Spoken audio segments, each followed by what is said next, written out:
परिंदों के अलावा कोई और आवाज़ निकाल सकते हैं? और नहीं यार, यही है। चलो पहले परिंदे के कोयल की आवाज़ निकाल, किस तरह है?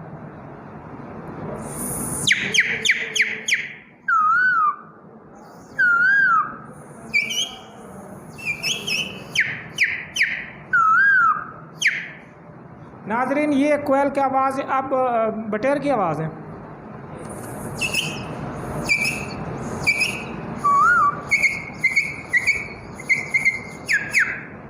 ये और कौन सा आवाज़ है?